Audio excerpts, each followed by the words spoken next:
Yeah. Okay, so phunziro ili tikhala tikukamba za kachisi. Okay, so phunziro ilili ndiofunika kwambiri kuti tilivesese. Okay, alright, so tikamakamba za kachisi, tolengeni Masalimo 77 verse 13 autijani. Masalimo 77 verse 13. Verse 18. Yeah. Mulungu mmalo opatulika muli njira yanu. Mhm. Mulungu wankulu ndani monga Mulungu wankulu ndani wonga Mulungu. So mchicho anakizanchiro maoti opatulika. Kumano mchizo anakizanchiro maoti yani kachisi.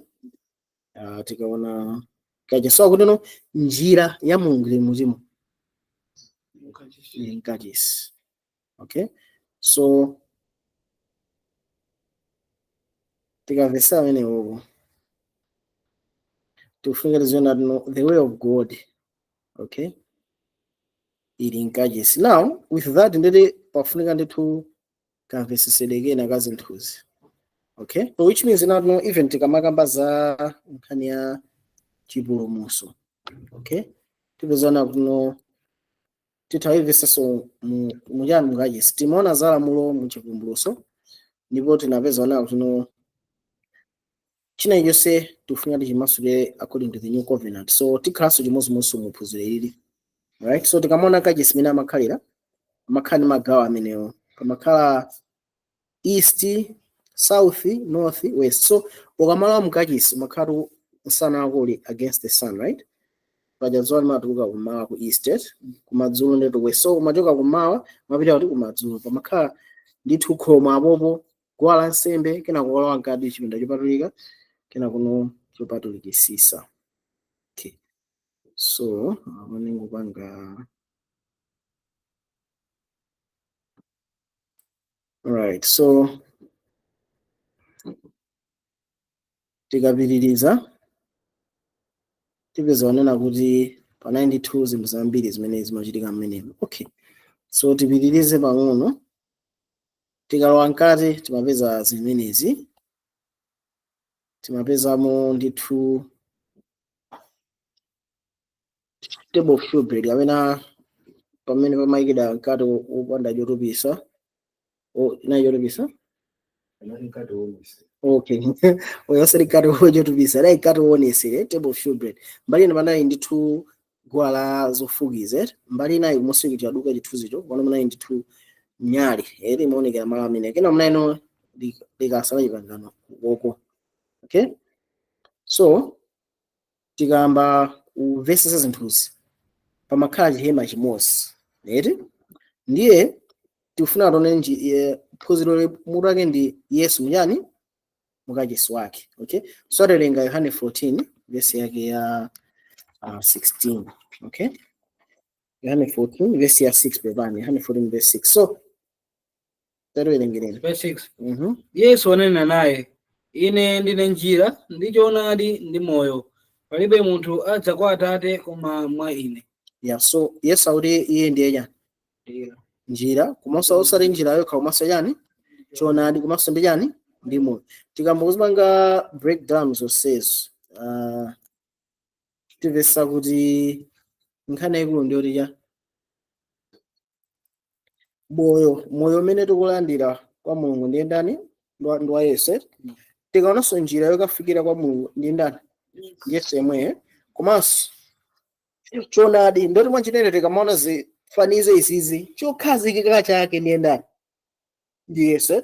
Yeah, so paja kuti no chilamulo cha Mose koma choonadi ndi chisomo chizaza mandani mwa Yesu. So choonadi cha zinthu zokhazikika ndi nani ndi Yesu.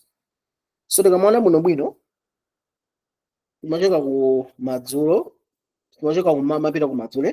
So njira imene tikuyendayi tikudzera mandani mwa Yesu yekha ndikhulupirira nozeneve. So Yesu paja tikaona Yohane tinayenga mu phunziro linayi Yohane tena kuti chani ine ndiye chani khomo eri khomo ndiye ndani Yesu kapena tingopayenga mwajangwe.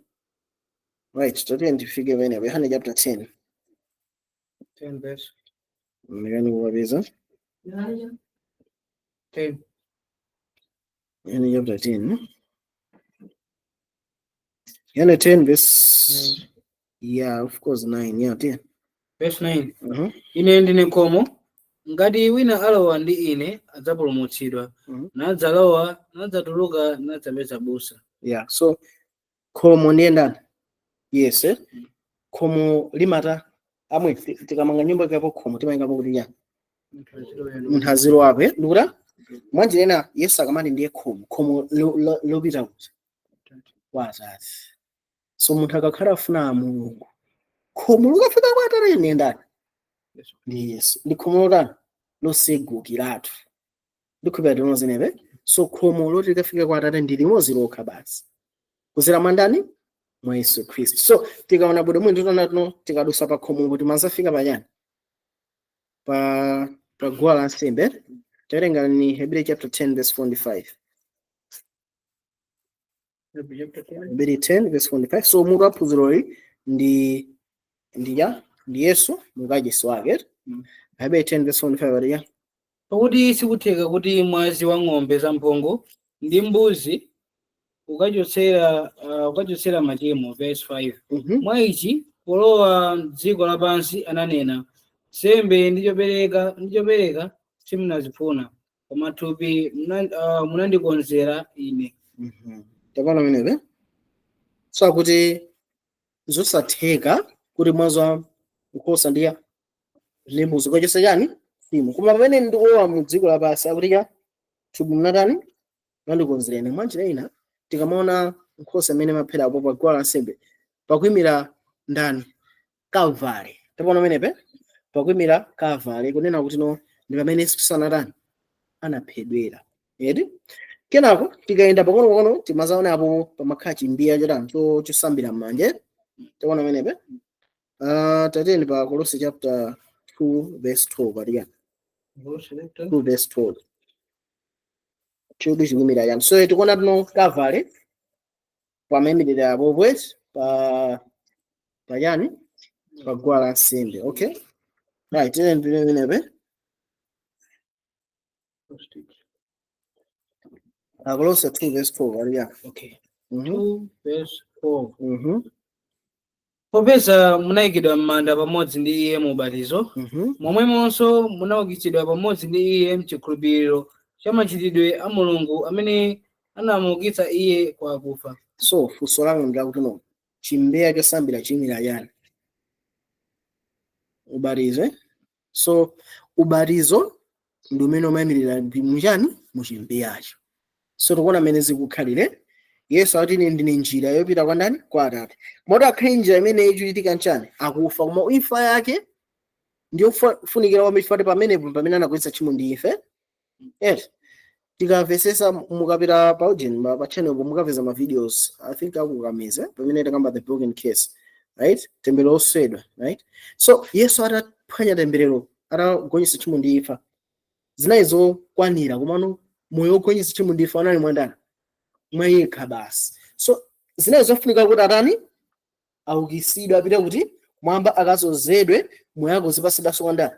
Kwa ifeyo. So ichocho chimbeya chiyimira yani? Kuukanso kwa ndani? Kwa Yesu Khristu.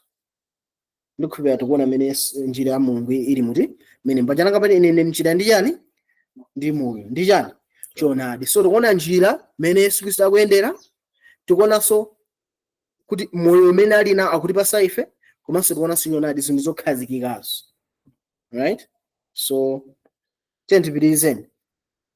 So atauka chikuchitika nchani? Ndikhulupirira tingowerenga verse imodzi mwa apopo. Roma 6 verse 1 to 3. Verse 1. Chifukwa chake tidzatani? Tidzakhalabe muchimo kodi? Kuti chisomo chichuluke? Verse 2. Musatero ayi. Ife amene tili akufa mu uchimo, tidzakhala bwanji chikhalire mmenemo? Verse 3. Kapena kodi simudza kuti ife tonse amene tinabatizidwa mwa Khristu Yesu tinabatizidwa mu imfa yake? Verse 4. Ndi mumve ino verse 4 aliya. Chifukwa chake tinayikidwa m'manda pamodzi ndi iye mwa ubatizo kulowa mu imfa, kuti monga Khristu anaukitsidwa kwa akufa mwa ulemerero wa Atate, choteronso ifenso tikayende moyo watsopano. Verse 5. Tapano menepe. So tikuona kuti Yesu Khristu anaukitsidwa ndi ulemerero wa ndani wa Atate. So ifenso tikupha kuona kuti tikuyenda njira iti yomweyo. Chiyambira tikuzindikira kuti njira ya Atate ndi Yesu Khristu yekha basi. Kena kuno tikufa mwanjira ina tikufa kuchani kumoyo wathu wakale. Kena kuno chikuchitika nchani tikalandira tikanika mtanda wathu kuti no tabadwanso maso pano chikuchitika nchani. Kena kuti kufika sititani tibatizidwe. Tinozenepa a public confession to ifa ndikuko kwa Yesu Khristu ifenso tikutenga gawo liti limodzi. Pamene tikulandira chani mzimu wake. Right? So tipitizeni tilowe ndithu mmene mumu. Ahebere 10 verse 20 aliana. Hebrew 10 verse 20. Panjira yatsopano ndi ya moyo imene adatikonzera mwachotchinga ndicho thupi lake. Alichotchinga ndiye thupi lake. Tikamakamba za chotchinga tikaona chipangano chakale panaliso tchinga ziwiri. Mapona apo mene pali chotchinga tononga mukaone pachiseko pali chotchinga nkati monso munaiso lerani chotchinga. Right? Tetene Hebrew 6 verse 19 aliyan. So chotchinga ndi thupi lake. Mwanjira ina sindikhulupirira tono pali chinsalu chinali chapadera. Chotchinga ndi ndani? Iyeyo Yesu. Hebrew 6 verse 19 aliyan. Chimene tili nacho ngati nangula wa moyo chokhazikika ndi cholimbanso ndi chakulowa mkatikati mwa chophimba. Verse 20. Verse 20. Mmene Yesu mtsogoleri analowamo chifukwa cha ife adakhala mkulu wa ansembe nthawi yosatha monga mwa dongosolo la Melkizedeki. So akuti Yesu Khristu ndiye mkulu wathu wa ansembe amene walowa muchachani chophimba. Tinozenepa mwanjira ina tikamamvesesa zinthuzi ine ndimazifunsa ndikodi kuliti chinsalu chimene chikutiphimbira eri apa kuti chophimba ndiyenda ndi Yesu muthupi mwake. Mwanjira ina njira tsopano yapezeka. Mwanjira ina kuti no iniyo ndineyo kuti tikafike pamaso pa Atate tifuna tizimuyerani chotchinga chophimba tikaona Yesu Khristu ali kumwamba koma ali ndi manicha zawiri umunthu ndi ulyani ndi Mulungu. Ifenso titika kumane ndi Atateyo tifuna kenso manicha zangati awiri umunthu tinawo kale koma tifuna tibatiso majani maso pano tikhenso ndi chani ndi Mulungu. Tikangati mmene Yesu Khristu analili munthu wake na mzimu wa Mulungu ifenso munthu ataketa batiso majani maso pano maadamu achiwiri komanso tikulandiranso chani mzimu wake. So tikulowa muchani mmene mwachitana ngati mwachophimba makhala chani kupezeka kwa ndani kwa Mulungu. Ndikhulupirira timozenepa. Yeah, so tikaona muno bwino within the veil. What do I mean? Tikaona chipangano chakale makhala magawo awiri. Chipangano makaya holy place ndi yani most holy place. Koma akutiuza ife kuti chophimba ndiye ndani? Yes. Mwanjira tikutha kufikira kwa Mulungu immediately even panopa kufikira kwa Mulungu. Kwambira nthawi imene Yesu Khristu anakwera kumwamba kunakhala kutani kutseguka kwa inu ndi ineyo. Meaning to say if we had analyzed the temple in heaven we know of course there has to be some geography. Koma sizo ndoto pa insalu jina yake Yesu ali hapo kapena ali hapa akuchita kumona nkhani tikamaona the realities tiona tikalowano mu 7 feast tikambakamba za ma 7 feast whatever sana kuno feast ina iliyonse imene imachitika kapena phanena se imene imachitika mu chipangano chakale inaiti thuzi ya zimene Yesu Khristu azadani azapanga. Tikamaona kavale amafanana ndi gwala la nsembe ngati tikamaona kuuka ifa ndi kuuka kwa Yesu Khristu kufanana ndi ichocho ngati Yesu Khristu akufanana ndi chiseko ngati kumana usizo ndi zifanizo zili kuti mwamba. So it's the same thing kuti no kumapa kuti chinsalu chinaiti uchinga malo opataka ndo patukisisa tivesana kuno chimene chikupanga separate mu reality kuti no Yesu akira ntchito imene tikayona mu chipangano chakale idakana chinali iyachipa idakanena kuti no ndi achipinda chopatuliye idakana ndi chipinda chotatu chipatikisisa imene zikusiyanisa ntchito ziwirizi ndiye ndani ndi Yesu mwiniyo. Ndikhulupirira sinzanga ndapanga ofisi imene azapeka pasogoleza veke. Okay, nimanena kuti kuchipangano chakale kurazo kuti wansembe ali pachiseko amachita kumunali pajani pachiseko akakhala paguwa lansembe amachita kumunali pajani paguwa lansembe akukalowa muchipinda chopatulika amachita lola chani muchisale. Nene manena kuti mu reality muzokhazikika panopa sizokuti nde kuti no zinthuzo mene zinali literally mu reality so zili chimodzimodzi.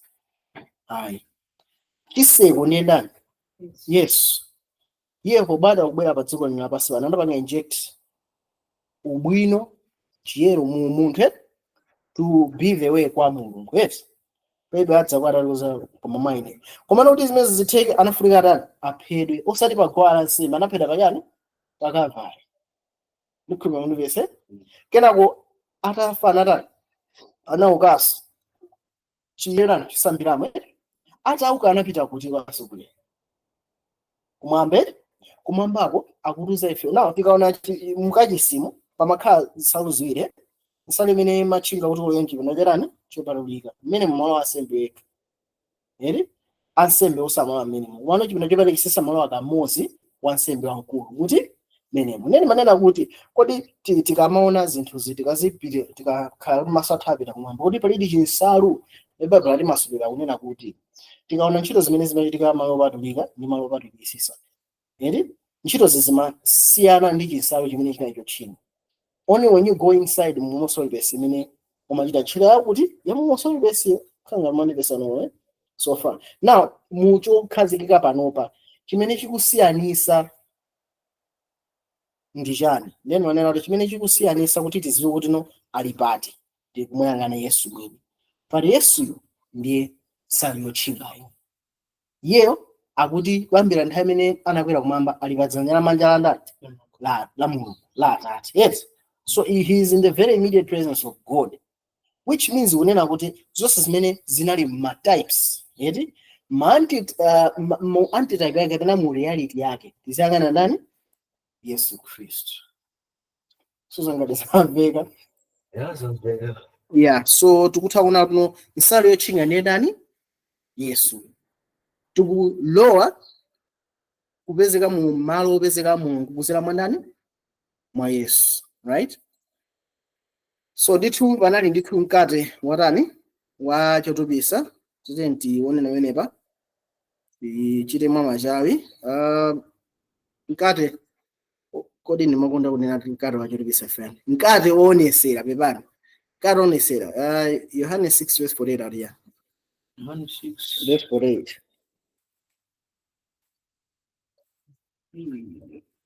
6 verse 48 yeah verse 48 akuti ine ndine mkate wa moyo. Verse 48 verse 49 so Yesu ni mkate wajani wa moyo manjinena tikamakamba za mkate wa moyo kamba za ndani za Yesu Kristu umoyo wake ndani wa Yesu Kristu. Okay tate ntioneni pamenepa panaiso gwala zofukiza chimuso 8 tuwerenge chimuso chapter 5 tumusaidi ziliposo za fukiza matemenga verse 9 so nifuna tuonepa chimuso chapter 5 verse 6 5 verse 6 sorry pamenepa anyways ngwerenga chimuso 8 verse 24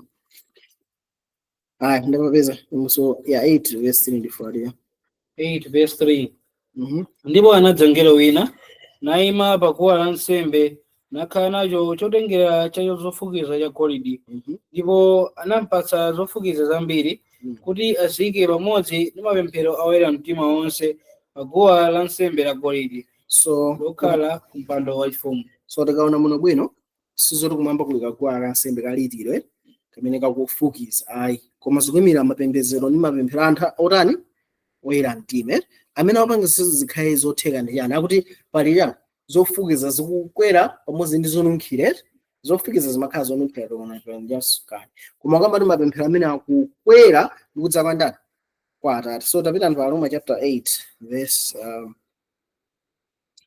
Roma 8 ngafuna Roma 8 verse 26 ndi 34 Roma 8 verse 26 aliana verse 26 verse 26. Ndipo momwemonso Mzimu athandiza kufoka kwathu, pakuti chimene tizipempha monga chiyenera sitidziwa, koma Mzimu mwini atipempherera ndi zobowola zosatheka kuneneka. So kuti Mzimu ndi amene atithandiza ife kutani kupemphera, right? Ndilenga ni verse 34 atiyani. Verse 34. Yeah. 34. Okay. Ndani adzawatsutsa? Khristu Yesu ndiye amene adafera, inde makamaka ndiye amene adauka kwa akufa, amene akhalanso mwa dzanja lamanja la Mulungu, amenenso atipempherera ife. Akutipemphera ndiye ndani? Yesu Khristu. Kuzera mwa Mzimu wake. Mzimu wake uli mwandani? Mwa ife. So pamene tikupemphera chupangisa kuti mapemphero athu akhale olungama, mapemphero athu akhale okonzekeratu ndi Mzimu wake ndani? Wa Yesu Khristu. Ndikupemphera kumveka amenepe. So tikutana kuti iyi ndiye njira choonadi kumaso chani moyo, right? Tikuona Yesu Khristu muyani mukajesu wake. So tipitirizeni pa kamakandulo chimbuzi chapter 1 verse 13 ndi 20.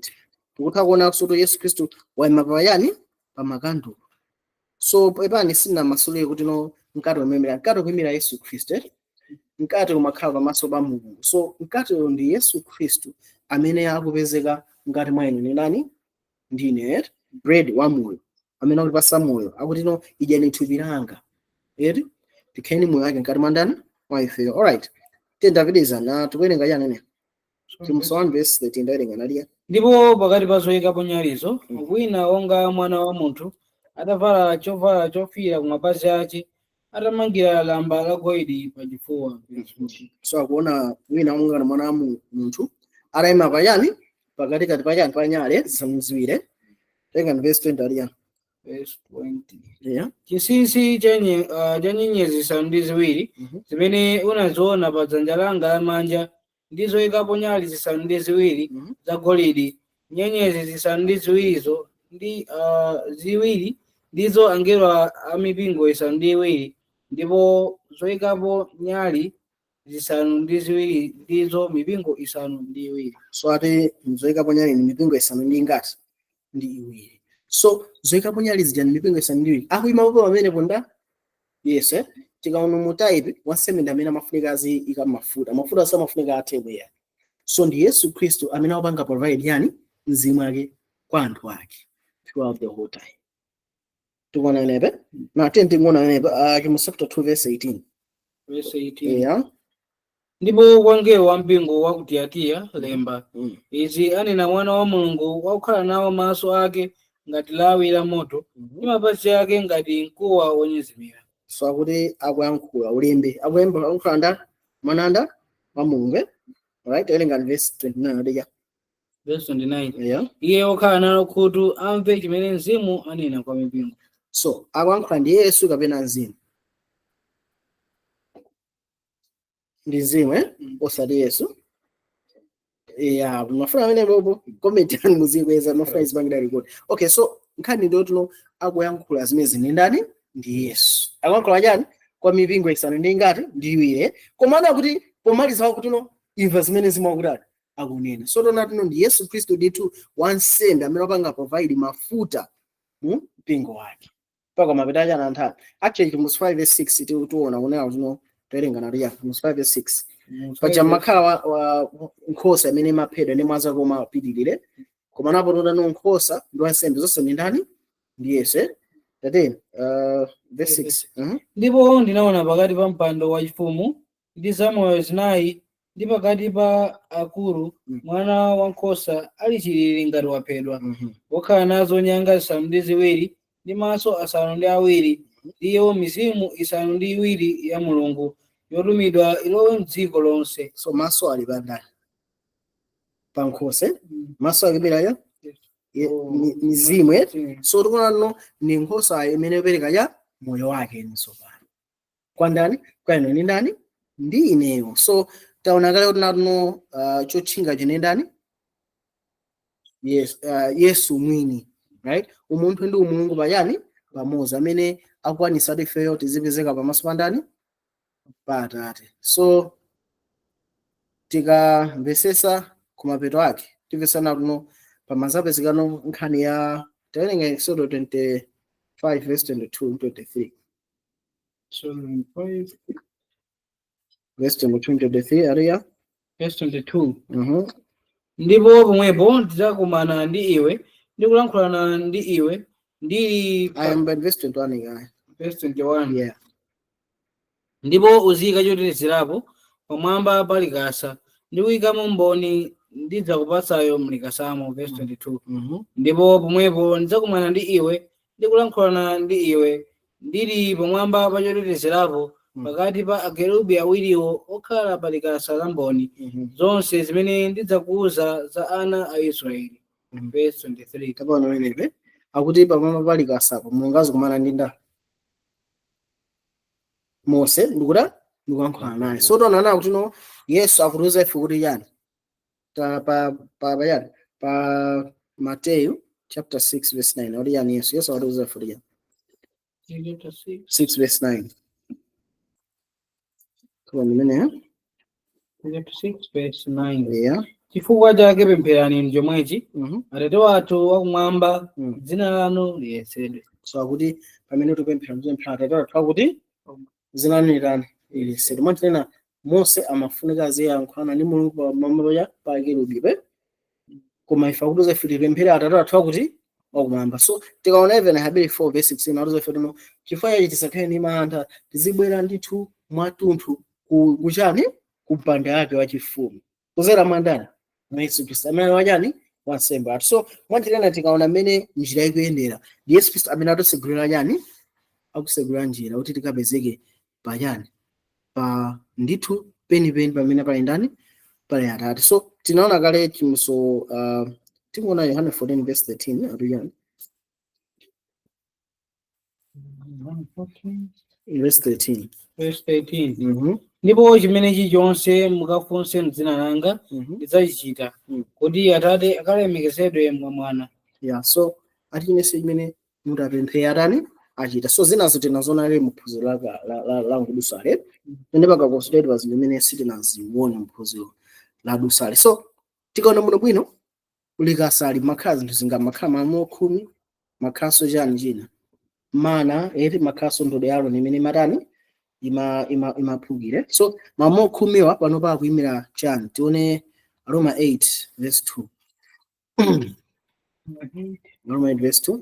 Pakuti chilamulo cha mzimu wa moyo mwa Khristu Yesu chandimasula ine kulamulo la uchimo ndi la imfa. Anthu amene alamulidwa amasulidwa ku uchimo ndi imfa na amene ali ndi lamulo la moyo wa mzimu mwandani mwa Yesu Kristu. Anthu amene afika pamaso pa Mulungu akulandira yani mzimu umene ukamasula kuchani uchimo ndi imfa. So ichi ndi abadera chimene chikuchitika yeti munjira imene njira ikufikisa kuti kumene kuku. Now tikaonanso makhaso mana mu chipinda chimene chichi, right? Mana akuimira chani tikaona Agalatia 4 verse 4 ndi 6 aliya. Agalatia 4 verse 4 ndi 6 aliya. Agalatia 4 verse 4 and 6. Verse 4.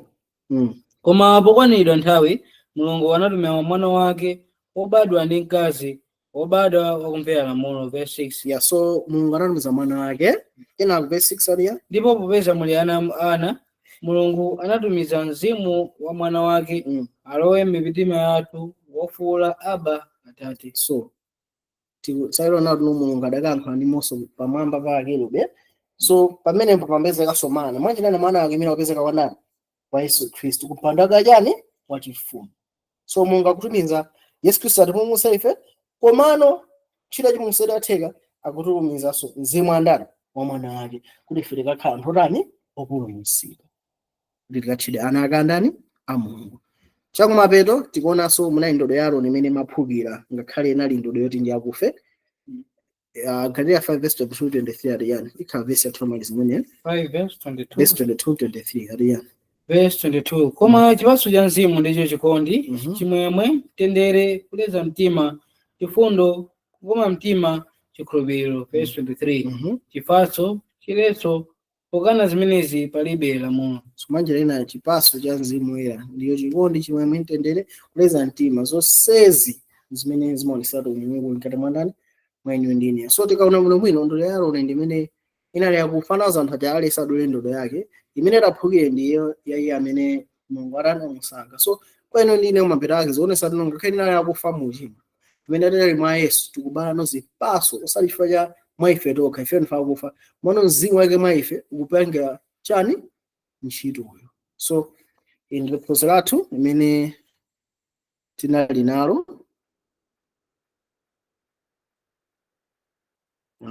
musiku uno. Iyi ndi phunziro lathu, so tiyipitiriza masana. Okay, so ngati pali ma comments and questions titha kuwapereka, tayike ndinowe.